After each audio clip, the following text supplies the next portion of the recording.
Most of us don't notice how loud life has become. Not just the sounds around us, but the constant noise inside our heads. Messages to answer, things to check, thoughts racing faster than we can catch them. You wake up and the world starts talking before you've even had a chance to think. Before breakfast, you've seen more opinions, ads, and updates than people a century ago saw in a week. It feels normal, but it leaves the mind tired before the day begins. The noise detox isn't about throwing your phone away or living in silence.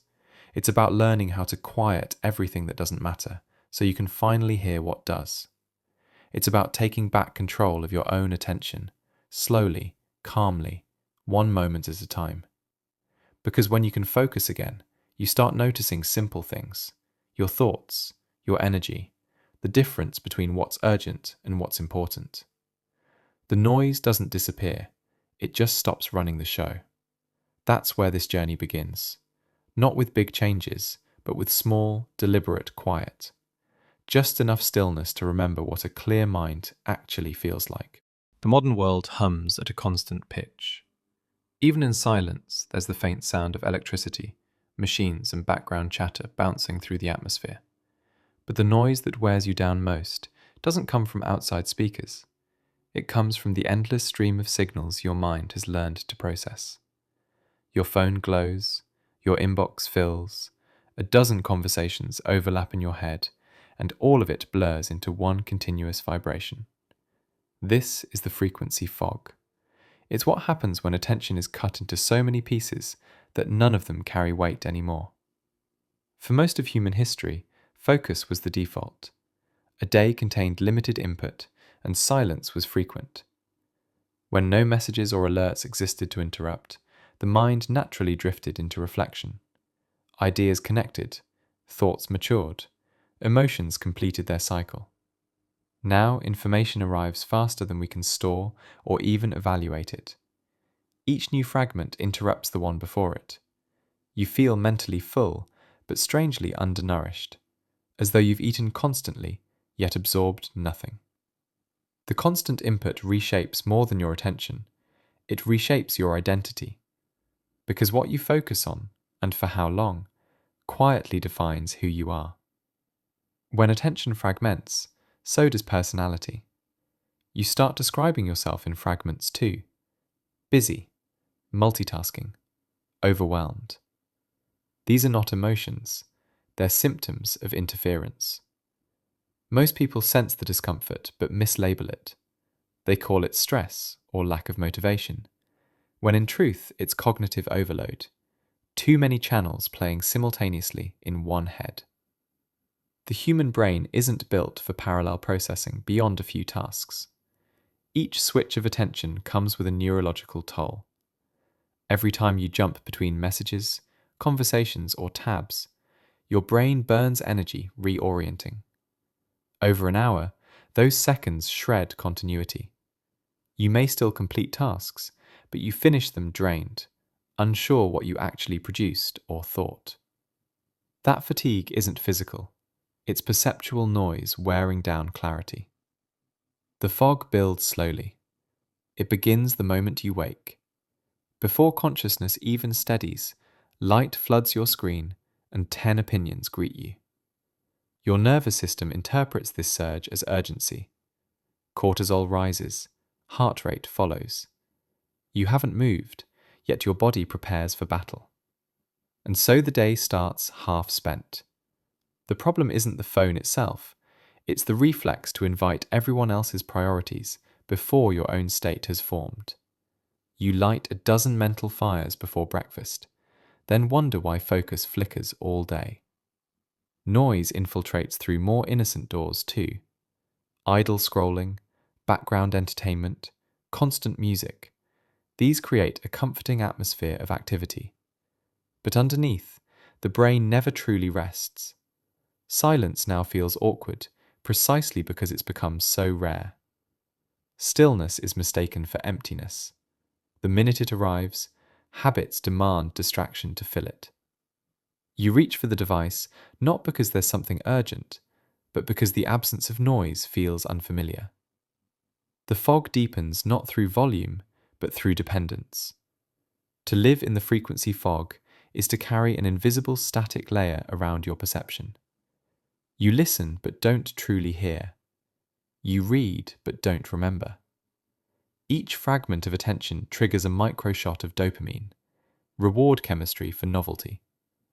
Those tiny rewards train the brain to crave interruption. Soon you begin interrupting yourself even when nothing intrudes. Your thoughts check themselves for updates. Distraction becomes internalized, self-generating. This constant stimulation doesn't only steal time, it also dulls emotional range. When input never pauses, reflection can't complete. Joy, sadness, frustration, they flicker so quickly that none are processed long enough to teach. The fog evens everything out into a low hum of mild agitation. You feel busy but detached, surrounded by signals but starved for sense. That's the emotional cost of living perpetually tuned to external frequencies. Awareness is the first antidote. You can't escape a fog until you know you're breathing it. Start by noticing how often noise enters without permission. Check how many times in an hour your eyes land on a screen. Notice how your hand reaches for the phone before any conscious decision. Counting these reflexes isn't judgment, it's measurement. Each observation turns the invisible visible. When you see the pattern, you regain the option to alter it. The second remedy is deliberate quiet. Not absolute silence, that's impossible for most, but moments where input equals zero. A few minutes of no stimulation allows the brain to reset sensory priority. Think of it like clearing the buffer before new data floods in. Walk without headphones, drive with the radio off, sit before answering the day. You'll feel restless at first because calm registers as withdrawal, but underneath the restlessness is relief, neurons finally catching their breath. Over time, small doses of quiet strengthen attention like muscles recovering after overuse. You start distinguishing between necessary noise and decoration noise, the hum that adds nothing yet demands everything. This discrimination is focus in practice. It's not about removing the world, it's about choosing what deserves your energy. The fog thins each time you make that choice consciously. Living in the frequency fog trains you to react. Stepping out of it trains you to decide. Decision builds agency, and agency rebuilds calm. You'll still receive signals, messages, alerts, voices, but instead of blending into them, you'll process them in sequence. One sound at a time, one task at a time, one thought at a time. That rhythm, quiet yet deliberate, re-establishes the clarity most have forgotten is normal. The detox begins here, with recognition. Before you chase productivity tools or time management tricks, stand still long enough to hear what silence actually sounds like for you. Because until you notice the fog, you'll think the haze is weather you can't control. Once you realize it's man-made, you remember it's also removable. Awareness doesn't just clear the noise, it recalibrates identity. When the frequency lowers, perspective rises. And from that clarity forward, every improvement becomes possible. Chapter 2. Recognizing your distraction triggers. Most distractions don't announce themselves. They slip in disguised as small, harmless moments.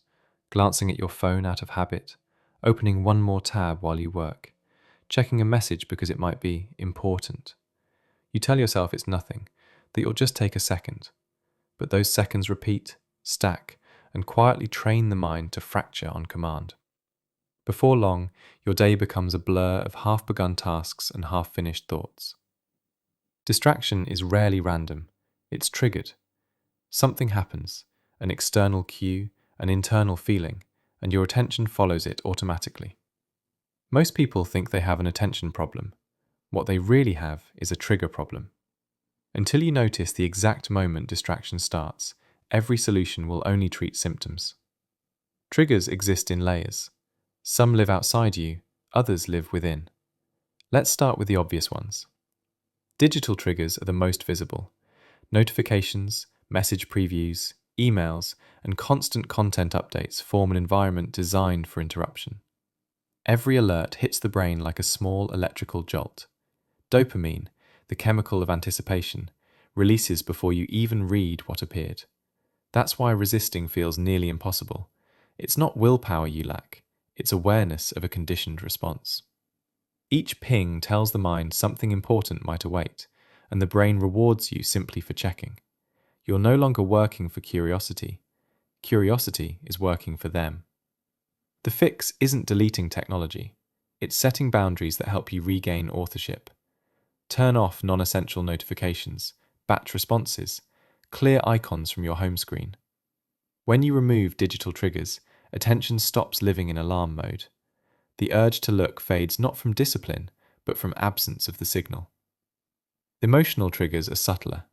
They arrive when dissatisfaction visits, boredom, anxiety, fatigue, mild loneliness. Distraction becomes a quick escape, a form of self-soothing dressed as productivity. You scroll not because you're curious, but because you're restless. Emotions ask to be felt. Distraction offers a cheaper shortcut. Avoid, entertain, repeat. Unfortunately, the feeling returns stronger once the novelty fades. The cure lies in naming the emotion before running from it. Bored? Rest instead of scrolling. Anxious? Breathe before replacing the feeling with input. When you can identify emotion as a signal, you stop mistaking it for a command. Then come environmental triggers, the background chaos you've learned to call normal. Cluttered desks, open tabs, constant soundtracks, all whisper for attention.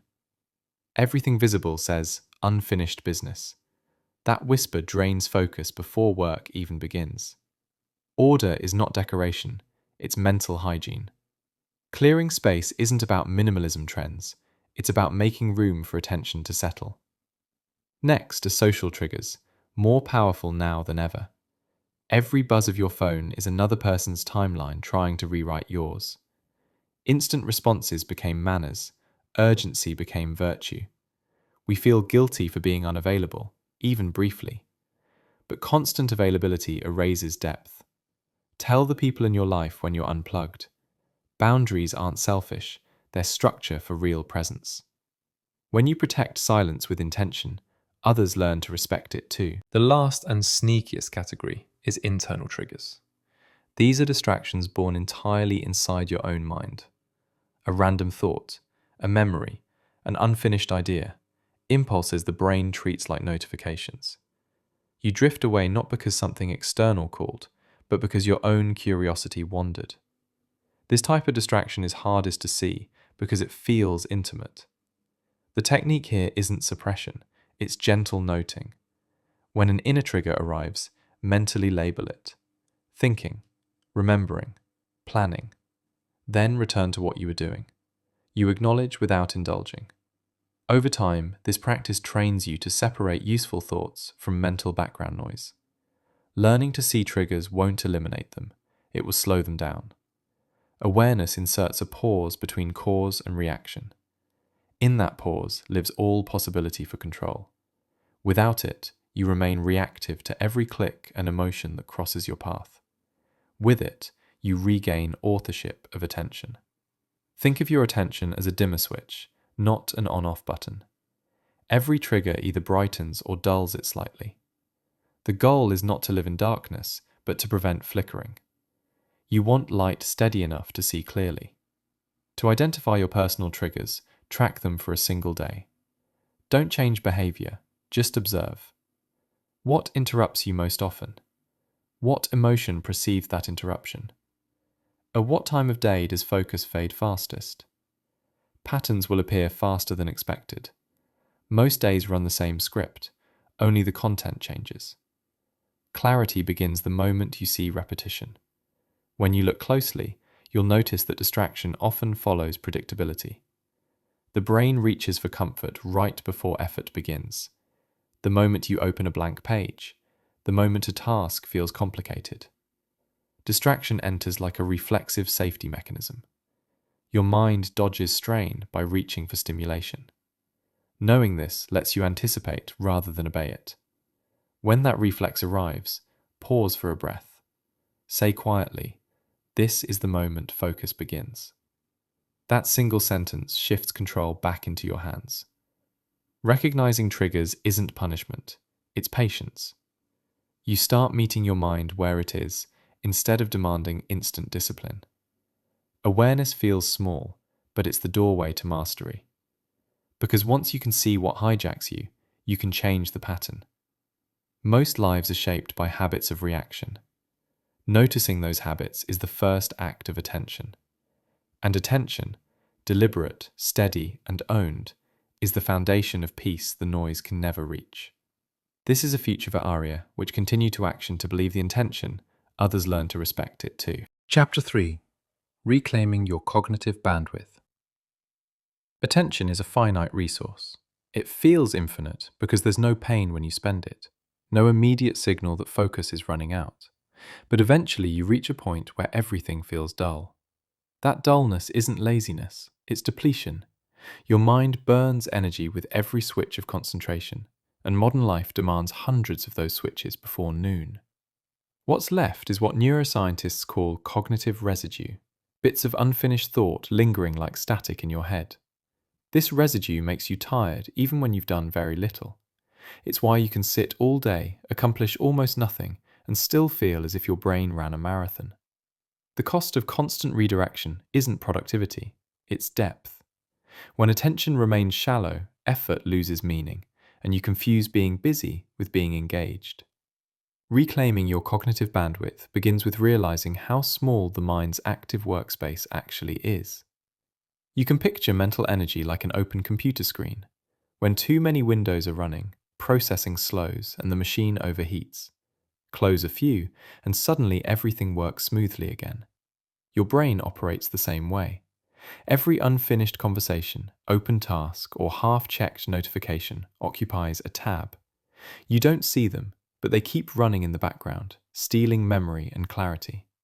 Most people live with dozens of these tasks running simultaneously. The half-written reply, the unreturned message, the errands mentally listed for later. Each one claims a little slice of bandwidth. The result is attention fragmentation so subtle that confusion feels like normal life.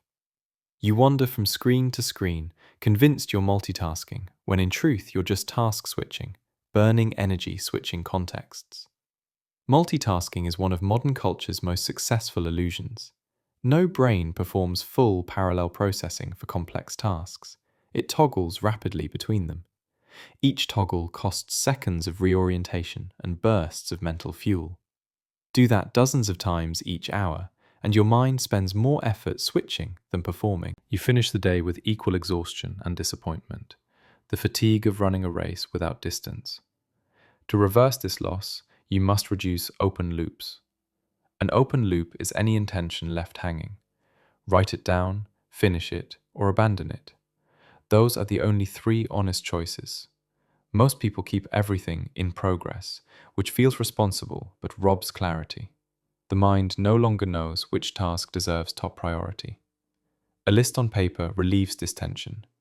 What the brain has externalized, it stops repeating internally. Even small acts of closure, crossing a line, deleting a duplicate, checking a box, give measurable relief because clarity returns when ambiguity ends. Next, match your focus cycles to your natural rhythm.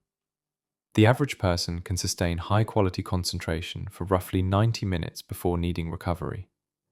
You might discover your span is slightly less or more, but the principle stands. Work in rhythmic blocks, not endless marathons. Structure your day into sessions of deep focus followed by deliberate rest. During focus, eliminate all external signals. During rest, avoid replacing them with more screens. True restoration happens only in genuine quiet. That rhythm also demands transitions.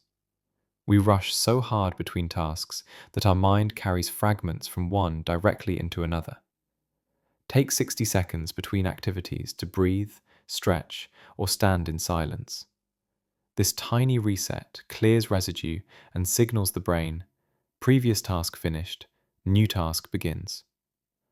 Otherwise, your internal workspace becomes an overcrowded desk, papers tumbling every time new work arrives. Cognitive bandwidth isn't regained through heroic effort, it's regained through subtraction. Every unnecessary commitment withdrawn multiplies focus for what remains. Like cleaning a lens, clarity doesn't come from adding polish, but from wiping away dust. Remove one distracting app, unsubscribe from one unnecessary feed, silence one thread of conversation. Small deletions create large spaces. Another overlooked drain is decision fatigue. Each choice, even trivial ones, subtracts mental units from a limited pool. That's why, by the evening, deciding what to eat can feel impossible. Streamline wherever possible. Predetermine what you can: morning routines, work clothes, daily start times, default meals. You're not eliminating spontaneity, you're preserving energy for decisions that matter. Reclaiming bandwidth also means separating thinking from worrying. Thinking solves, worry repeats. They often feel identical until you observe their tone. Thinking feels active but quiet. Worry feels loud but circular. When you catch your mind looping without progress, label it worrying and write the issue somewhere external. By moving it out of working memory, you stop the cycle and create space for reasoning to re-enter. There's a deeper reason these steps work. Attention, like trust, renews through reliability. When you focus on one thing at a time and follow through, your mind begins to believe you again. It stops scanning for new stimuli because it learns that your current choice is safe, committed, complete. You become predictable to yourself. That internal predictability breeds calm. You'll notice too that as bandwidth expands, emotion stabilizes. Clarity and emotional regulation share the same resource: available attention. When attention is scattered, small problems feel catastrophic because the mind can't gauge proportion. When attention steadies, perspective returns. A clear mind de-dramatizes life automatically. The most practical exercise for reclaiming focus is the single screen rule. Commit to one device, one window, one goal per session. If you're reading, read only. If you're writing, write only. No toggling just to check something. At first, it feels restrictive, but after a few sessions, you'll experience an unfamiliar calm. The relief of a brain operating at full capacity relieving it. Productivity will appear as a side effect, not the target. Reclaiming cognitive bandwidth is less about genius and more about stewardship. You learn to guard attention the way you guard health or money, not obsessively, just consciously. Every moment of awareness is a small deposit. Every mindless scroll is a withdrawal. Balance is achieved not through guilt, but through accounting. Modern life will always try to exceed the limits of your mental hardware, but bandwidth is elastic with care. When you recover focus, life doesn't slow down, it simplifies. The noise of excess fades, and what remains is choice, deliberate, measured, and within reach. At the edges of all this practice lies a truth worth remembering. The human brain has infinite potential, but not infinite capacity. Its power depends on order, not overload. To reclaim that order is to remember how naturally capable you already are once interference ends. That is what this detox truly restores. Not productivity, but peace. Chapter 4: The Biology of Silence. Silence is not just the absence of noise, it's an active biological state. Your body changes when the world around you quiets. Heart rate slows, level of stress hormones drop, blood pressure evens out. The nervous system shifts from fight or flight to rest and repair. You may think of silence as mood, calm, still, pleasant. But measured in the lab, it's chemistry, electricity, and rhythm. When sound floods the senses, the brain must process every vibration. Even background noise, music, television, traffic, demands micro-calculations.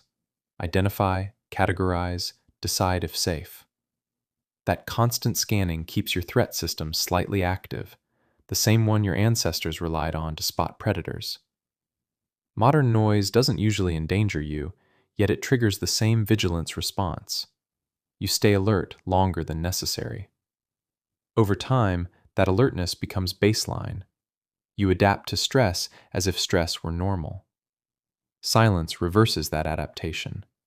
The moment external demand drops, the parasympathetic nervous system takes back control. That system doesn't fight, it rebuilds. It digests, heals, sorts memory, repairs tissue. It is the biological engineer that works best when you're still. 5 minutes of genuine quiet begins that shift. 20 minutes deepens it. An hour can reset an entire day's worth of reactive noise. You don't need exotic retreats or soundproof rooms. Simple, deliberate quiet. Walking without headphones, driving in peace, sitting without multitasking, is enough to trigger repair. Most people resist silence the first time they meet it deliberately. Within seconds of turning off external stimulation, an internal noise rushes in. Thoughts you've ignored surface at once. To someone unfamiliar with stillness, that flood feels wrong. It's not. It's backlog. The mind finally has a chance to process what you kept postponing. Let it speak. It will settle once it's heard. This is brain maintenance, not malfunction. Scientists have found that moments of silence between sounds stimulate brain growth more than the sounds themselves. In certain experiments, 2 minutes of quiet resulted in increased activity in regions responsible for learning and memory. The absence of input appears to give neurons freedom to reorganize, to connect widely instead of narrowly reacting. That reconnection is creativity's breeding ground. You're not less active in silence. You're redirecting effort inward, from reaction to reflection. Consider how your mind behaves after a long period of noise. When you finally escape the city or turn off the phone, you almost hear the air return. Your attention widens, your shoulders drop without instruction. That release isn't poetic, it's physiological. Noise keeps muscles primed for micro-response. Quiet releases them into rest that feels like relief because, chemically, it is. But silence has another layer, the psychological. In quiet, stimulus decreases, so internal patterns become visible. You notice what thoughts repeat, what desires dominate, what worries recycle. Noise once buried them, quiet exposes them. That exposure can feel uncomfortable, especially at first, as if the mind is getting louder. In truth, it's finally audible. You can't restructure what you can't hear. To detox from noise is also to face your own echo. What you meet there is data, not punishment, not prophecy, just uncensored information about how you process life. Learning to stay in that unfiltered state without fleeing it is emotional strengthening. At first, you will fidget. You'll reach for distractions, any small movement to escape self-contact. Stay a little longer. The unease peaks and passes. Behind it lies stillness deeper than relaxation, a neutral awareness that simply observes. This is the state from which clear thought and measured discipline emerge. You stop mistaking noise for progress and rest for weakness. You start distinguishing stimulation from engagement. That distinction redefines productivity itself. Silence rebalances sound, but it also recalibrates time. Without constant signals slicing days into notifications, hours regain continuity. Activities feel longer because presence stretches them. You begin to measure the day in attention rather than alarms.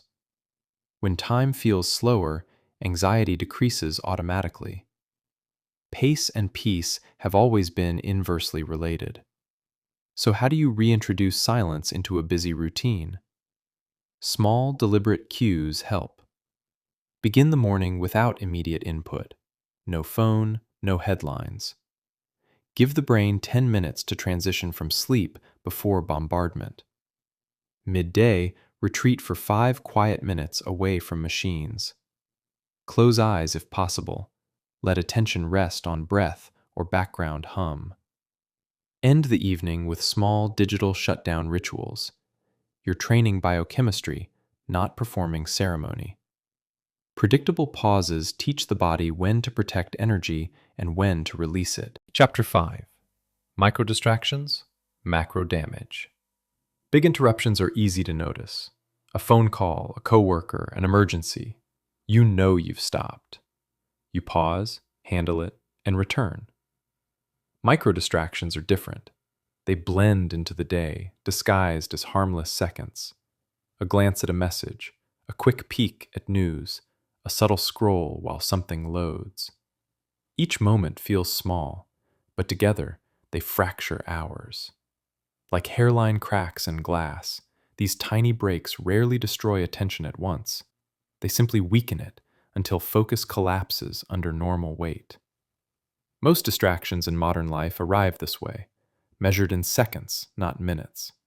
Yet the cost isn't proportional to the time they take. It's proportional to the recovery they require. Every micro-distraction forces the brain to restart context. It must reload your place, reassess what came before, reestablish priorities. The more complex the work, the longer the recovery. Even a 10-second glance can cause a half-minute of mental reboot. Multiply that by dozens of small checks each day, and you realize why exhaustion arrives with nothing obviously accomplished. The human brain was designed for sequences, not overlap. It stores information linearly, step by step. When those steps are constantly interrupted, memory fragments. That's why you find yourself rereading the same paragraph or forgetting why you opened a page at all. You call it poor concentration, but it's more mechanical. The mind never reached full depth in the first place. These moments of shallow engagement reshape thinking patterns. Your attention span shrinks to fit interruption size. After long exposure, deep work feels impossible, not because you lack discipline, but because you've trained the mind to reset constantly. The neurological pathways favor novelty. Stillness feels unnatural. The addiction to movement becomes biological. The body releases stress hormones every time nothing happens, mistaking calm for threat.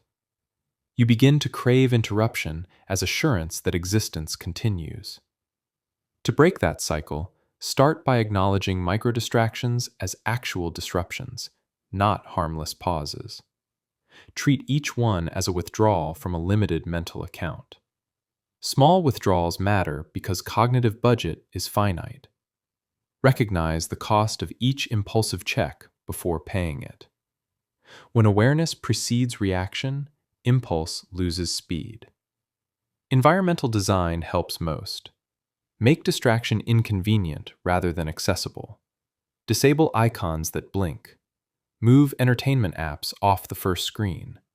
Set devices to grayscale. You don't need to destroy temptation. You simply need one extra step between intention and indulgence. That micro-delay replaces micro-distraction. It gives the frontal cortex, the part responsible for decision, time to re-enter before habit decides for you. Equally important is the transition ritual between tasks. Attention doesn't shift instantly. It drags residue from what came before. If you jump from writing to checking messages, both tasks remain half alive. Set brief transition markers. Stand, stretch, breathe. Label the next task aloud. This resets orientation and scrubs the residue. Without ritual, fragments accumulate until the entire day feels half open. Micro-distractions also arrive through emotion. The moment discomfort appears, confusion, boredom, fatigue, the mind seeks escape. Checking something for a break is rarely rest, it's avoidance. Real rest restores, avoidance resets nothing. The next time boredom nudges you toward instant relief, test endurance. Stay with boredom for 2 breaths. Notice the twitchy energy under your skin, the pull toward novelty. That energy is unspent focus.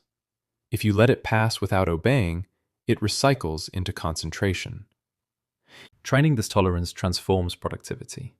You prove that mild discomfort need not signal time to flee. You feel agitation, acknowledge it, continue.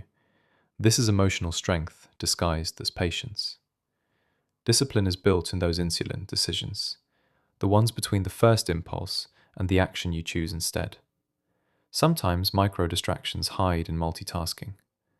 Switching rapidly between small activities feels efficient because dopamine surges each time you start fresh. But no system can operate at full capacity while constantly rebooting. Try observing a single session of work without multitasking. One window, one file, one subject. Note how physical tension decreases after a few minutes. Sustained focus creates its own comfort once the initial withdrawal fades.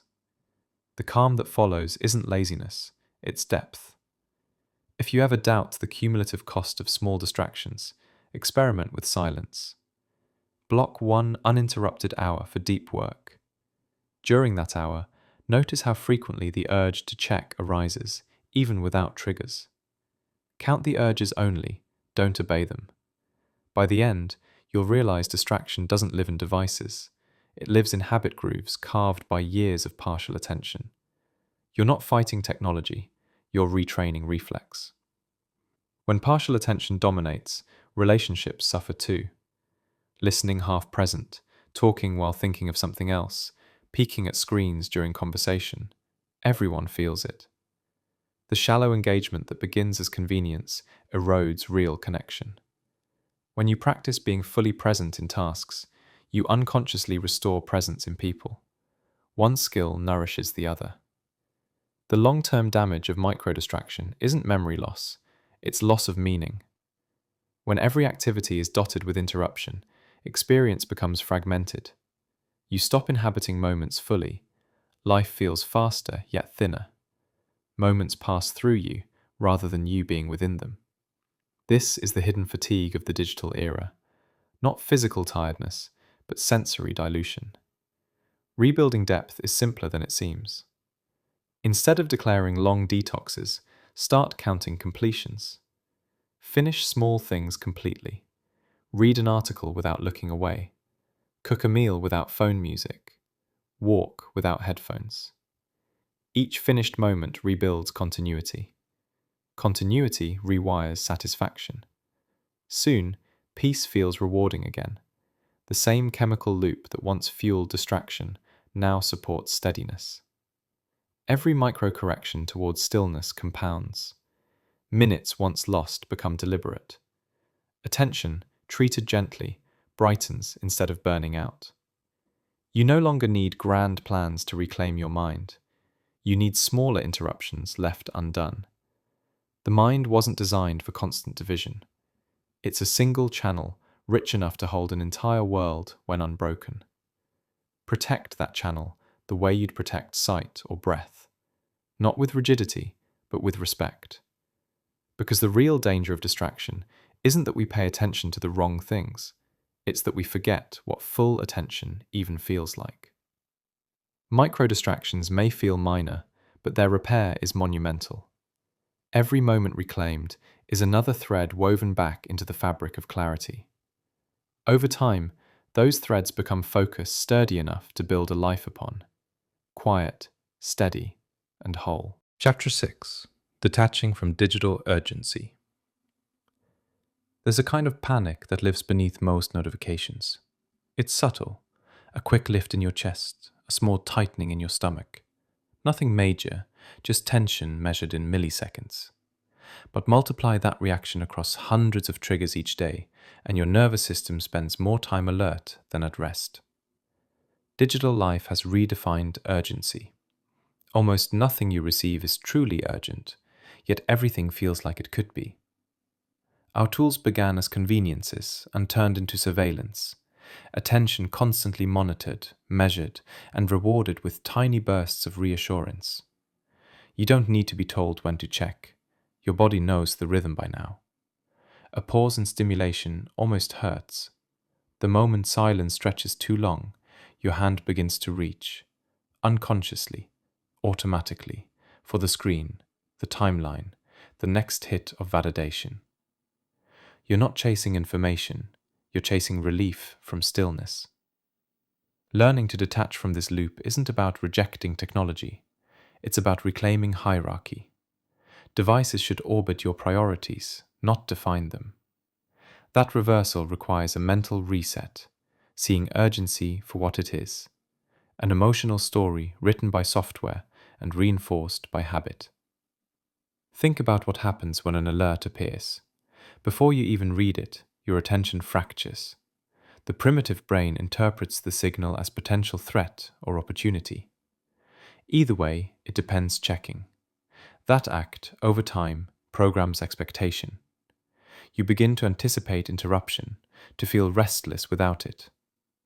When nothing calls for you, something feels missing. That's the addiction, not to the phone, but to the state of readiness. To detach, first measure exposure. For one full day, notice every time you touch or glance at your device. Most people underestimate by half. Observation alone often brings surprise, and surprise opens the door to change. When you see frequency clearly, curiosity replaces denial. You start asking, why this urge, right now? That question shrinks impulse back to scale. The next step is to redefine accessibility. Modern convenience convinced us that constant availability equals reliability. It doesn't. It breeds shallow response and deep fatigue. Schedule visibility instead. Decide when you're reachable and when you're not, then communicate that clearly. You may fear disappointment from others, but most would adapt faster than expected. What they'll sense instead is respect for yourself and your work. Boundaries around devices are easier to hold when they are physical. Design friction deliberately. Keep the phone outside the bedroom or away from your desk. Use an alarm clock again. Remove the double roll that drags you back to checking. Charge at a distance that requires intent. You can't change instinct overnight, but you can shape the environment that instinct answers to. Change also requires redefining reward. At present, your brain connects checking with satisfaction. Every quick glance releases dopamine, reward chemical for discovery. That's the loop's power. Even disappointment feels better than nothing. To rewire it, pair withholding with positive cues. When you delay checking for 10 minutes, note the calm returning to your body. Let that calm register as success. Each repeated delay records a new association. Composure equals control. The myth of immediacy insists that responding late equals incompetence. Remember, urgency is often another person's priority dressed as yours. The inbox, the feed, the group chat, none belong to you, yet they consume you. Detachment begins when you start treating these channels as tools you visit, not rooms you live in. Practice single-purpose entry. When you pick up the phone, state your reason aloud. I'm checking one message. When it's done, lock the screen immediately. Such self-talk seems unnecessary, maybe childish, but it reintroduces intention where habit once ruled. You re-establish authorship between cue and action. Screen withdrawal exposes another truth. Information volume never equaled awareness. Constant input feels like knowledge, but it fragments coherence. After hours online, you can recall facts, but lose sense of pattern. Offline time, even short periods, restores that pattern recognition. Ideas recombine, context returns, judgment strengthens. That's what overconsumption eroded, not knowledge, but discernment. There's also an emotional layer to letting urgency go. It often hides fear of missing out, of falling behind, of invisibility. These are social anxieties amplified by metrics, likes, replies, read receipts. Detachment means redefining relevance. Ask what genuinely requires your presence in real time. Most of life doesn't. A message unanswered for an hour rarely alters outcome. A mind polluted by anxiety always does. Gradually, you learn to appreciate asynchronous living. Depth replaces immediacy. You find that projects progress smoother when you respond in focus rather than fracture. People begin to expect quality instead of speed, and relationships mature into calm exchange rather than constant ping. Moments of silence, once awkward, start feeling rich. At first, there's withdrawal. You sense boredom, emptiness, a faint ache of absence. Stay there. That ache is detox. Patience converts it into peace. The nervous system relearns equilibrium without constant stimuli. Soon, stillness stops feeling empty and starts feeling dense, filled with subtle observation you used to overlook. Detaching from digital urgency shifts how you experience time. Days transform from endless scrolls into sequences again. Tasks regain beginnings and endings. Concentration stretches longer before fatigue arrives. Even rest feels restful because you're no longer carrying invisible buzzing weight into it. Sleep deepens, dreams return, memory improves. It's not mystical, it's chemistry rewritten by quiet consistency. None of this means demonizing technology. The goal isn't rebellion, it's redesign. To interact differently, you have to relate differently. Every tool becomes neutral once hierarchy is restored. You decide the terms of engagement, the hours of contact, the value of presence. You'll notice after a few weeks that urgency still visits, calls, updates, new trends, but it no longer penetrates as before. You read messages slower, answer cleaner, move steadier. You begin to trust that nothing meaningful collapses without instant reaction. That trust is freedom. Attention finally belongs to you again. Chapter 7. Deep Work as Modern Meditation. There is a quiet satisfaction that comes from doing one thing fully. The mind settles, the noise fades, and time seems to stretch. For a brief period, all the scattered pieces of attention fall into alignment. You're not chasing focus anymore. You are the focus. That state is more than productivity. It's presence. It's what deep work truly is. Modern meditation disguised as effort. Many think deep work is simply concentration, a heroic burst of willpower for high-stakes tasks. In reality, it's what happens when concentration becomes rhythm instead of struggle, when you stop fighting distraction because nothing outside the task even calls. Deep work is single-task mindfulness. Each detail, keystroke, motion, sound, anchors attention in the present moment. It carries the same still intensity found in meditation or prayer. Your awareness narrows not from force, but from absorption. The modern world rarely allows this depth. It celebrates multitasking, the illusion of speed over the reality of depth. We move swiftly through fragmented to-do lists, gaining quantity but losing connection. Deep work reverses that balance. It trades breadth for quality, noise for clarity, reaction for creation. When you choose to work deeply, you're not just finishing a task, you're rebuilding your own capacity for awareness. The habit begins small. You pick one activity that matters and clear the space around it. No alerts, no background entertainment, no divided attention. Then you work, slowly, uninterrupted, until boredom or resistance surface. That first wave of restlessness isn't a sign to stop. It's the detox of overstimulation leaving your system. Push through it gently, like stretching a muscle. What lies on the other side is flow, precise, peaceful, and sustaining. Flow emerges when resistance ends. In flow, the brain's prefrontal chatter quiets, time perception blurs, self-doubt shrinks. You don't perform, you inhabit. Tasks become conversations between you and the work, measured by curiosity rather than duration. At that point, focus feels effortless, not because it costs nothing, but because effort and identity have merged. That merging heals the fragmentation created by constant multitasking. Unity replaces noise. Deep work isn't limited to creative labor. You can wash dishes deeply, drive deeply, listen deeply. Any act done with full attention becomes meditation. The quality is in the approach, not the activity. When awareness is total, even repetitive labor becomes grounding. Even silence becomes melodic. Modern meditation doesn't require rituals.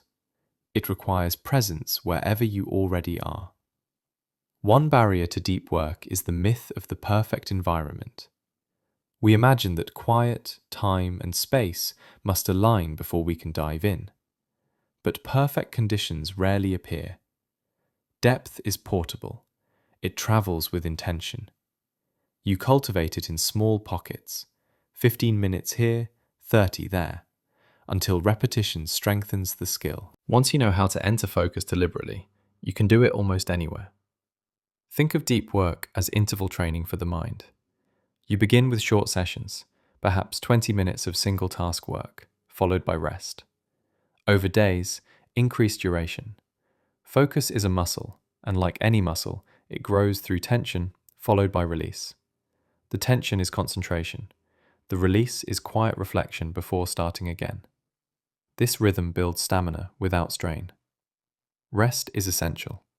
Sustained focus drains glucose and oxygen. Prolonged strain turns precision into numbness. That's why masters of craft take breaks not as reward, but as requirement. They step away so renewal can keep quality intact. Deep work and deliberate rest form a paired system. Each protects the other. Without rest, depth degrades into obsession. Without depth, rest collapses into distraction. Another key to deep work is clear intention. Before beginning, state exactly what you're focusing on and why it matters. Ambiguous goals invite wandering attention. Purpose narrows scope. It doesn't have to be grand. Write one page. Design this slide. Learn this paragraph. Small clarity quiets the mind because it removes negotiation. Once the rules are set, energy flows within boundaries instead of leaking through indecision. The body supports concentration through stillness. Steady posture, slow breath, and stable eyesight signal the brain that action can occur calmly. If you fidget, your mind mirrors that motion. Settle the body and the mind follows. This is why ancient disciplines link meditation with posture. The connection remains true even behind a keyboard. As you build a practice of deep work, you'll notice external noise losing influence. Messages arrive, the phone flashes, yet they no longer dictate response. You see them, but response becomes a choice instead of reflex. That small distance between stimulus and reaction is the measurable dividend of focus training. Calm grows not by avoidance, but by refinement. You can remain in noise while staying untouched by it. Deep work also sharpens emotional stability. When the brain learns prolonged attention, it stops feeding impulsive circuits. Patience extends, tolerance strengthens. You discover that the same focus-stabilizing work stabilizes mood. Discipline becomes less about suppression and more about consistent awareness, observing thought without surrendering to it. Approach each deep work session as meditation with purpose. Lightly close peripheral tabs, literal or mental. Name distractions as they appear, then let them drift out of view. Resist perfectionism. Commitment to presence matters more than output in early practice. If interrupted, note the interruption instead of resenting it. That non-reactivity preserves energy for re-entry. Quiet acceptance replaces frustration, sustaining duration and grace. Most people chase peace through escape, holidays, retreats, entertainment. But peace isn't where stimulus vanishes, it's where attention stabilizes. Deep work trains that stability deliberately. The more often you reach immersion, the shorter the road back becomes next time. Eventually, focus no longer requires struggle. It feels like home. To others, your calm concentration may look like austerity. No background noise, long silences, predictable routines. Ignore that impression. True freedom hides behind consistency. The world measures presence by noise.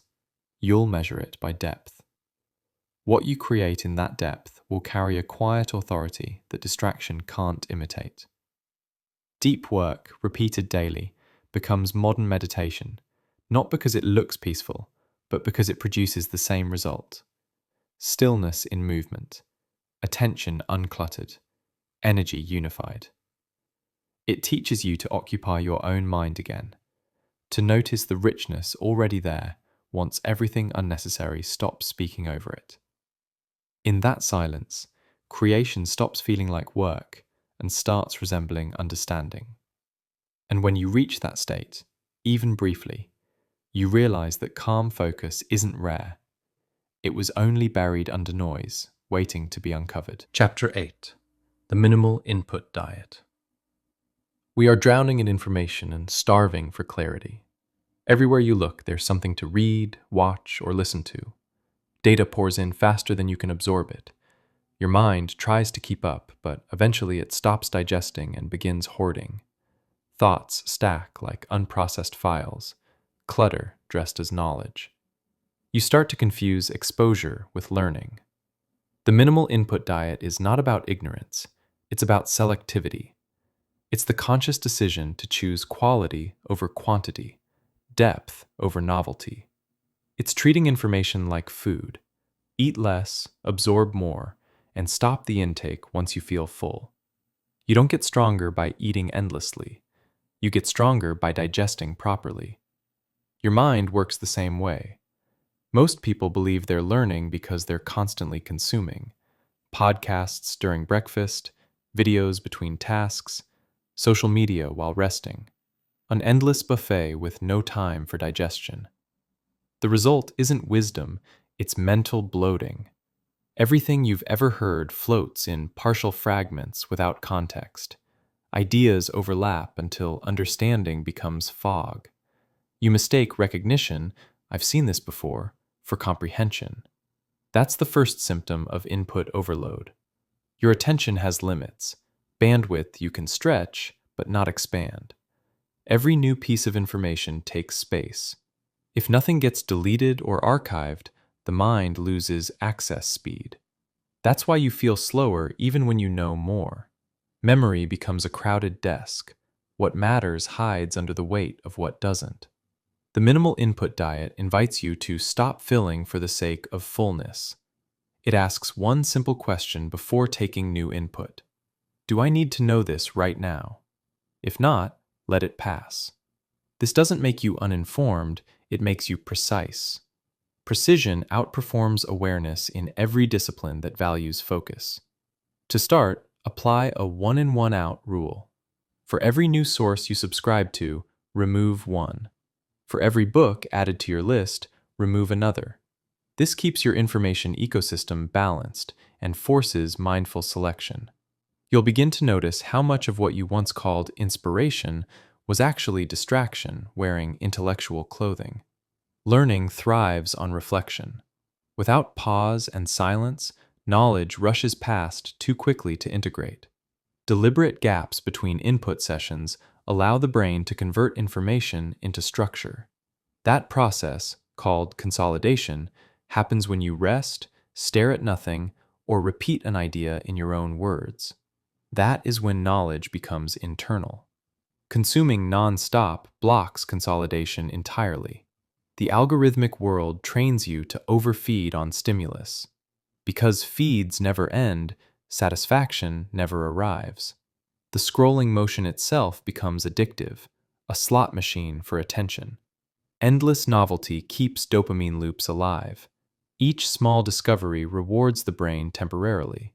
But novelty without reflection leads to exhaustion. The hunger you feel after hours online isn't for more content, it's for comprehension. Information without meaning leaves emptiness behind it. The minimal input diet reverses this. You'll start prioritizing application over accumulation. Instead of collecting 20 quotes, pick one and live by it for a week. Instead of adding 5 new videos, practice an idea from one old one. Knowledge behaves like seed. Planted deep, it multiplies. Left scattered on the surface, it dies in exposure. To implement the diet, segment your day into input and output modes. Input: reading, listening, observing. Output: writing, creating, deciding, acting. Never overlap them. If you read while replying to messages, you retain almost nothing. Your brain splits circuits. Finish intake completely, then switch to expression. This separation doubles retention and halves mental clutter. Silence is the digestion phase of thought. Without it, even wisdom turns to noise. Try ending each day with quiet review instead of new consumption. Ask simple questions. What did I learn today? What stayed in memory? What feels worth keeping? Rehearse that knowledge out loud or write a short summary. The act of organizing information anchors it. The rest can leave. Deletion is as important to clarity as acquisition. Reducing input also dismantles comparison. Much of modern anxiety grows from seeing too many examples of what others do. Exposure exceeds empathy, leaving envy as residue. When you narrow inputs, you narrow comparison. Satisfaction returns because you stop measuring progress against everyone's highlight reels. You begin to inhabit your own pace again. Don't fear missing out. What you miss is rarely meaningful. Meaning requires investment, not awareness. The mind cannot metabolize everything worth knowing in the world, nor should it try. The illusion of complete awareness breeds paralysis, the sense that every decision could have used more research. Limiting input shortens that paralysis. Clarity thrives under boundaries. You may worry that less consumption leads to less creativity, but the opposite is true. Creativity needs silence for association, not noise for stimulation. When the brain finally stops receiving, it starts combining. Old ideas merge into something new. Insights appear that never could under constant interference. Artists lock themselves away, not for romance but necessity. Clear mind space creates connection. Start the diet slowly. Choose one medium to reduce this week, maybe social media, news, or streaming. Measure the change not in output, but in attention span. Do you read longer before drifting? Sleep deeper? Feel less impatient? These are the first signs of mental clarity returning. Soon you'll crave the simplicity. You'll feel your thoughts expand where external signals once crowded them. What used to feel like deprivation begins to feel like strength, discretion, not ignorance. Because attention, once freed from constant feeding, naturally turns inward to nourish itself. The minimal input diet doesn't reject the world's knowledge. It refines your intake so understanding becomes possible again. You don't need to know everything. You need to absorb what matters and allow it to shape you. Let the rest pass by without guilt. A quiet mind digests better than a busy one. In a time that glorifies constant awareness, wisdom comes from selective attention. And once you experience the stillness of an unstuffed mind, you'll never mistake noise for nourishment again. Chapter 9. Quiet Design. Structure for Clarity. Environments sculpt behavior more than motivation ever will. You rise and fall according to the spaces you inhabit, the objects within reach, and the signals those objects send. Every room speaks. The question is whether it whispers calm or shouts confusion. Quiet design is the deliberate act of shaping surroundings to protect mental silence. You don't need perfect minimalism, just alignment between space and intention. Look closely at any high-functioning environment: a clean kitchen, an orderly studio, a tidy workspace. They all share a single trait. Every element knows its job. There's no ambiguity about where things belong or what should happen there. That clarity of function mirrors clarity of thought. You can't sustain mental structure in physical chaos. The senses anchor awareness. When what the eyes see is controlled, the mind regains control too. Start with subtraction. Walk through the space where you spend the most time: desk, kitchen, phone screen. Ask of every item, does this serve or does this signal noise? Keep what supports purpose. Remove what doesn't. The point isn't aesthetic, it's energetic. Every visible object makes a small cognitive demand. Notice, categorize, decide. Clutter is silent decision fatigue. Every removed object refunds attention. Once clutter leaves, structure can form.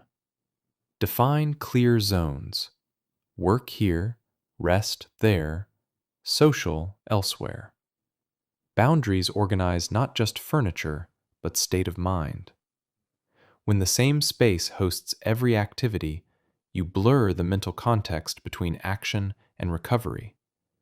Work leaks into rest. Distraction bleeds into focus. Quiet design is about separation with intention. Even symbolic distinctions matter.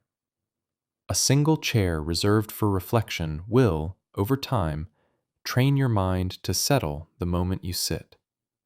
Lighting plays its own quiet conversation with mood. Bright, direct light primes alertness. Warm, indirect tones invite reflection. Use both deliberately. If you work under harsh light all day, intensity lingers through evening. Dim the environment during deep work or at the day's end. You're teaching physiology that transition exists. Caffeine drives alertness chemically. Light does it visually. Controlling light is the gentlest discipline. Sound, too, deserves structure. Noise alerts the body even when you've tuned it out consciously. The hum of a fridge, the ongoing playlist, the crowd outside. Each keeps a fragment of your nervous system vigilant. Experiment with neutral soundscapes: white noise, instrumental tone, or real silence. The aim isn't perfection. It's awareness that soundscapes shape cognition more than we admit. When silence feels uncomfortable, remember, that discomfort is detox. It's the body discovering baseline quiet after overdose. Then consider digital space. Your phone and computer are rooms you live in as often as your home.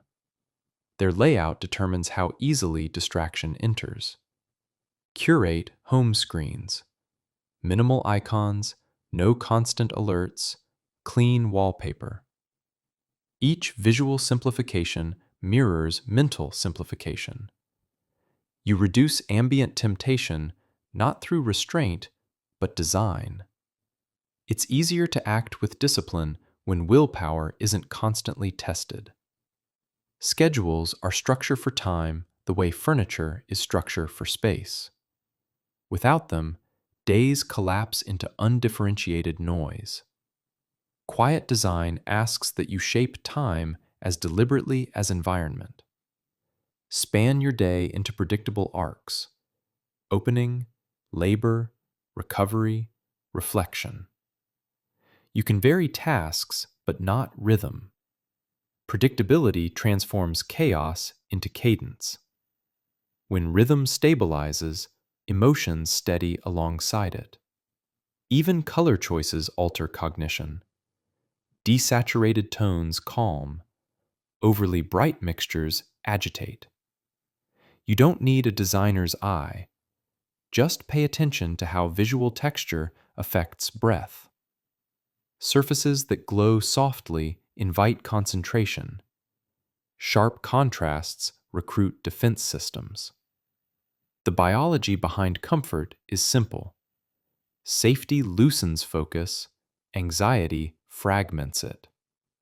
Build surroundings that signal safety. Chapter 10. Living below the noise line. Noise will never disappear. It's a permanent element of modern life.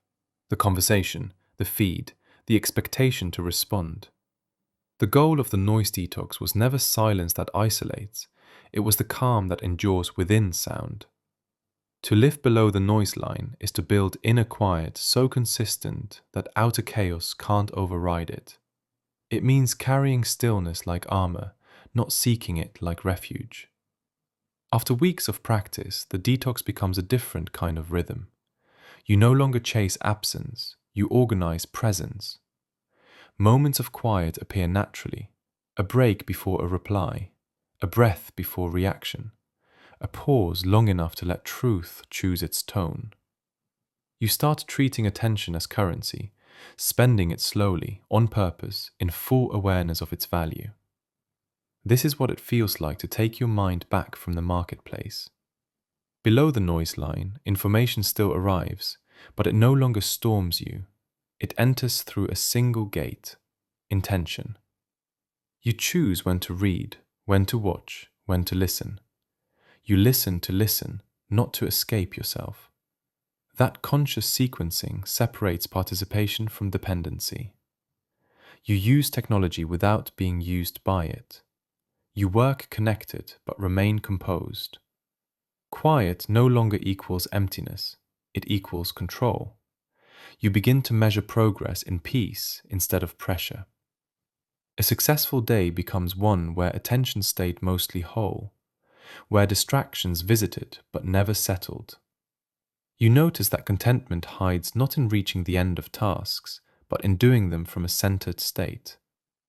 Work, once driven by anxiety, begins to flow calmly, precise, and sustainable.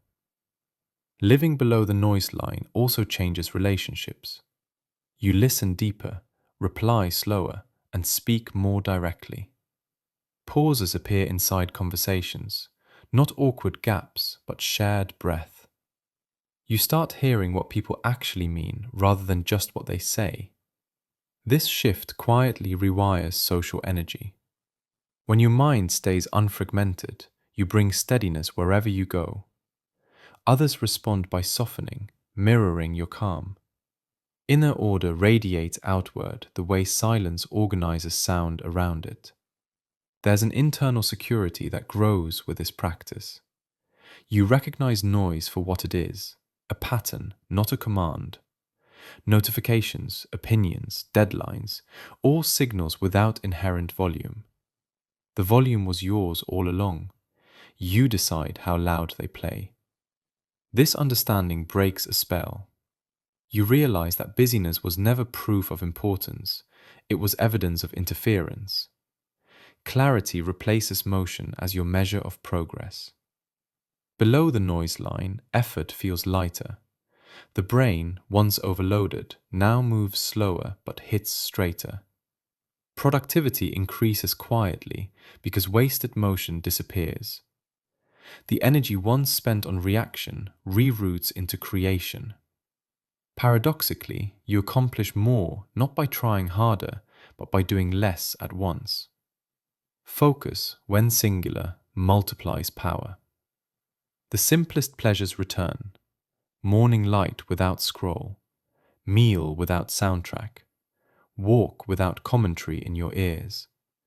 Nothing dramatic, just unmediated reality experienced directly.